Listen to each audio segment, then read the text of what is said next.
18h30, on a dit c'est 5-10 minutes, nous sommes dans les habitudes de la maison, minimales, donc je crois que nous pouvons démarrer. Et tout d'abord, permettez-moi à tous de vous remercier d'être venus, Monsieur le Président, les présidents, Monsieur le Directeur Général, Monsieur Bézier nous invite également, Monsieur le Réglisse, qui interviendra sur Monsieur Pelletier ensuite. Nous sommes là dans une réunion qui est amicale, qui est destinée, je crois, à garder en esprit le travail immense qui a pu être accompli. Et je pense que nous aurons l'occasion donc de faire le point et de retracer cet ensemble d'activités et de voir un peu tout le chemin qui a pu être parcouru par cet immense ingénieur qui a travaillé longuement dans l'usine Renault. Monsieur Bouchwetzer m'a pu présenter ses excuses pour son absence. Il ne pouvait être présent malheureusement parmi nous, compte tenu par ses occupations de charge. Monsieur Roldan le représente. Je crois qu'il est accompagné de notre ami Gérard Meyer et Monsieur Chauvel peut-être également, qui est ici, qui sont les représentants de Monsieur Bouchwetzer à cette cérémonie. Monsieur Bouchwetzer a inscrit dans son courrier pour rappeler tout l'apport de Monsieur Bézier dans les machines transfert et dans la modernisation de tout l'ensemble des machines-outils en France, et en particulier de l'usine Renault, bien évidemment.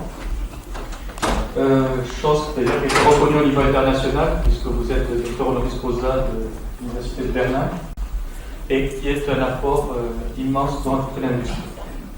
Enfin, je voulais vous remercier de vous être associés à cette manifestation. Ma fonction actuellement de directeur intérimaire du centre de Paris ne me destinait pas spécialement à ce type de travail.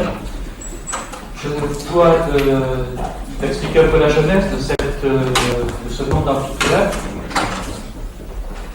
Bonjour, M. Gaudin.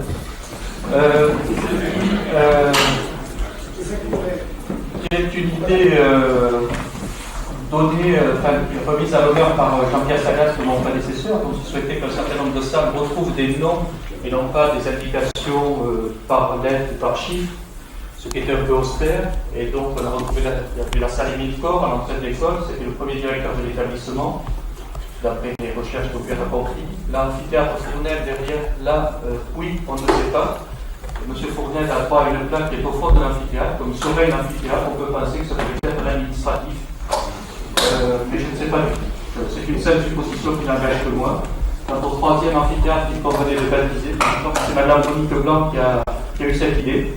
Ce qui lui a valu d'ailleurs de devoir organiser toute la manifestation. Je la remercie. Et elle l'a fait avec beaucoup de brio et de ténacité, ce qui n'était pas si simple. Donc c'est Mme Monique Blanc qui a eu cette idée. Puis la machine administrative s'est mise en route. Et la merveilleuse continuité du service public français fait que ça a atteint son objectif, c'est-à-dire que le 25 juin, à la fin des cérémonies et des présentations des projets de fin d'études, puisque vous avez vu peut-être au travers d'une invitation que j'ai tombée,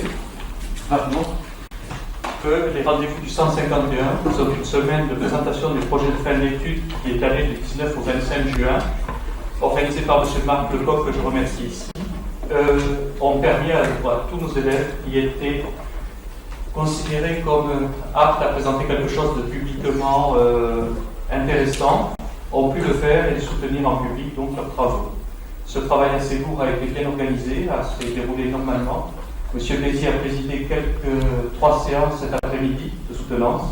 Je crois qu'il a pu apprécier le travail des élèves et aussi leur en indiquer les limites, puisque vous êtes mécanicien rigoureux.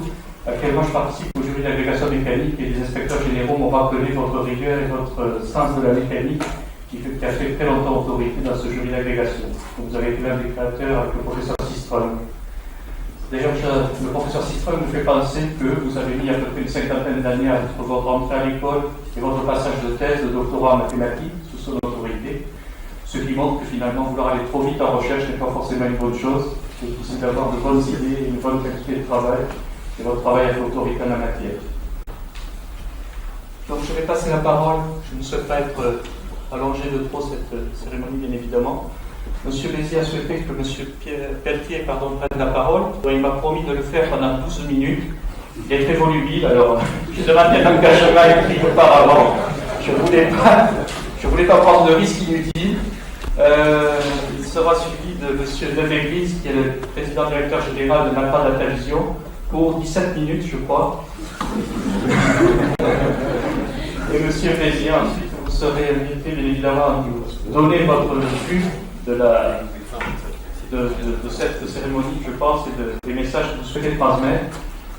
Madame Blanc vous aidera peut-être pour dévoiler la plaque que nous avons eu un mal fou à obtenir. On vous racontera toute l'histoire de cette plaque. Elle est assez savoureuse. Et enfin, vous avez un livre d'or qui vous attend ici. Je pense que nous ferez plaisir d'y mettre quelques-unes de vos pensées. Nous vous laisserons concrétiser au cas où.